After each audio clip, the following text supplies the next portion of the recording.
પાટણના મેસર ગામમાં અજાણ્યા વાહનની ટક્કરથી ઘવાયેલા 3 શ્વાનોને રાજુભાઈ રાવળે આપ્યું છે નવું જીવન। પાટણ જિલ્લાના સરસ્વતી તાલુકાના મેસર ગામમાં અબોલ જીવો પ્રત્યે માનવતા દર્શાવતો એક હૃદયસ્પર્શી બનાવ સામે આવ્યો છે। ગામમાં રોડ પરથી પસાર થઈ રહેલા 3 નિર્દોષ શ્વાનોને એક અજાણ્યા વાહન ચાલકે જોરદાર ટક્કર મારી હતી। અકસ્માત બાદ બેફામ વાહન ચાલક સ્થળ પરથી ફરાર થઈ ગયો હતો, જ્યારે 3 અબોલ જીવ રસ્તા પર ગંભીર હાલતમાં તડપડતા હાથ રહ્યા હતા। મળતી માહિતી અનુસાર ઘટનાની જાણ થતાં જ અબોલ જીવ સેવા ટ્રસ્ટ પાટણના જીવદયા પ્રેમી રાજુભાઈ રાવળ અને તેમની ટીમ તાત્કાલિક ઘટનાસ્થળે પહોંચી હતી। અબોલ જીવો બોલી શકતા નથી, પોતાની પીડા કોઈને કહી શકતા નથી, ત્યારે રાજુભાઈ માનવતા દાખવી સમય ગુમાવ્યા વિના 3 ઘવાયેલા શ્વાનોને સ્થળ પર પ્રાથમિક સારવાર આપી હતી। સમયસર સારવાર અને જીવદયા ટીમની મહેનતના કારણે હાલ 3 શ્વાનોની તબિયતમાં સુધારો જોવા મળી રહ્યો છે। મોતના મુખમાં ધકેલાઈ ગયેલા આ અબોલ જીવોને નવું જીવન મળ્યું હોવાનું સ્થાનિકોમાં ચર્ચાઈ રહ્યું છે। સિંગુરત સાથે પ્રવીણ પંચાલ, પાટણ।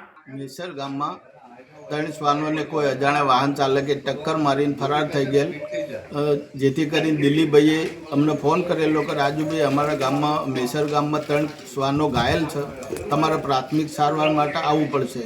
તો અમે અત્યારે મેસર ગામ આવેલા અને 3 શ્વાનોને પ્રાથમિક સારવાર આપેલી અને પ્રાથમિક સારવારમાં પણ કરવામાં આજુબાજુ મહેલા પોડોવાળાને વ્યક્તિઓ માણસોએ સહકાર આપેલો અને અત્યારે એમની તબિયત પણ બહુ સારી છે। મારું નામ રાજુભાઈ રાવળ। ઓકે।